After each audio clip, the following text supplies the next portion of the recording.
All right, ladies and gentlemen, here we are. It's taken me a while because I have not had a moment of silence and peace to myself to do one of these in a little bit. So, but here we are. Here we are. Here we are. School Crew Fish Faction Tank Talk Show. Take the roll. There's what's his name? Now we'll start with. No, we'll come back to you. You're okay. That's an idiot shit. That's right. That is Chew. That's Chew. He's not going to recover from that white spot. But no one else has it. He seems to be fine otherwise. So we'll leave it be. That is Rock and Roll Hoochie Coo Stew with a face only a mother can love. That's Big Fat Fatty Chunker. Big fatty like a hamburger patty. And that is Nom Nom. And then Fry, Catfish Fry, is always hiding. He's always hiding. I don't see him. So I don't know. You watch. He's probably in this log or something. I don't know. He's in there. He's in there though. He's always waiting to get these poor suckers. So he's back there. He's back there behind the. He's back there behind the. Catfish Fry's back there. I need to zoom this out maybe. All right, dude.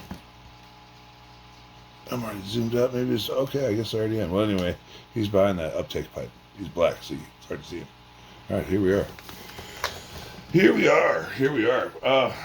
Said I asked the little lick what I should do next, and said do the green sunfish because we saw these weird. We saw the gill arches. He pulled the gill up, and he wasn't hurting it, but he saw it in there, and he's like, "Whoa!" He looked in there, and it looks like another set of jaws. It's not jaws. So if you look into a green sunfish. And you kind of gently peel. It's called operculum. Okay, that's the gill flap opening. And you peel that back a little bit. You look up in there. You might even do it on its own. You see this little. It's a little white structure. Okay, because it's cartilaginous and or bony.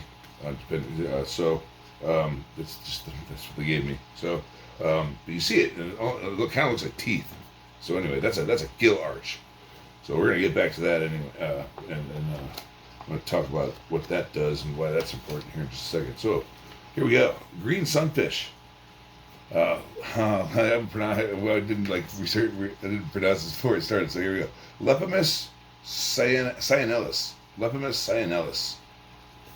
Okay, so it's kind of resembles a bluegill a little bit, but these kind of a darker scales, and you identify it by it's got little blue green flecks or little dots on its face, kind of between its eyes and its mouth, and they have that dark ear flap. But on the little ear flap, kind of like a bluegill does, but this one has a little light margin around it, so like a little light stripe following the edge of the gill flap. So okay, so behavior. The male builds and guards the nest, and he becomes very aggressive and very territorial when doing so. And he just it's like dealing with a little like a really nasty neighbor, but he gets really mad. So because he invests a good deal of his time in making this nest and protecting the eggs.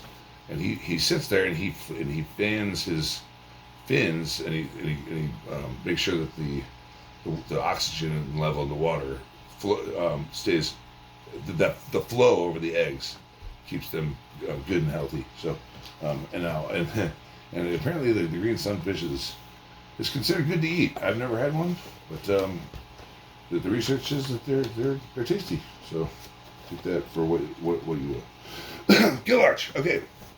Get back to gill arch. So it's this bony cartilaginous structure. If you open up the operculum, it's I'm just if somebody pronounces it a different way, and I'm not doing that because I'm pronouncing it how it's spelled. But if you want to look it up, they pronounce it differently, and I don't know why. But anyway, they have 4 pairs of these cardinal of these gill arches. They help hold the gill filaments in place, and so they kind of like they're spaced out in such a way that evolution has kind of dictated that they're spaced out in such a way to get the most efficient, up to this point anyway, the most efficient flow of water, oxygenated water, over those gills. And apparently, the gill arches of the green sunfish do them pretty well because it allows them to be highly adaptable and move into little niches and places where other fish won't go because the water's too sour, too stagnant. So they have 8 to 12 of these things called gill rakers, which fill out the food and the junk, which is kind of these like they're the little tooth like objects. Those are called the gill rakers. You look in there, it kind of looks like a jaw. It's not a jaw. That's the gill arch with the gill rakers on top of it. And so those actually filter out the food and junk from the oxygenated water. And what they do is they will form a little mucus ball around it so that they can slide it towards their digestive system and choke it down and eat it. And then they turn it into poo. So, but the big deal about the arches and the rakers is to keep the filaments separated so that they can efficiently move the oxygenated water over the gills and thus make the fish more highly adaptable to more places. Let it go wherever it wants. And they kind of prevent so when you pull a fish out of the water, the reason it dies and suffocates is because the gills clump up because there's no water flowing through them, and the mucus of the gills kind of makes it clump up like that, and they suffocate and die. So these gill arches and rakers can help keep the filaments finely dispersed, if you will, and so it helps it breathe in even the most stagnant of water because they have much better oxygen uptake. So, and then they can. The last thing I figured I researched was that they can hybridize with other sunfish. If they can hybridize, they can. They can mate with other sunfish like bluegill, and they will. A lot of times they'll produce viable offspring, so then they can reproduce, and so it's kind of it's like a free for all speciation thing. So you got sunfish, they'll get together with other fish in the pond. So that's the green sunfish.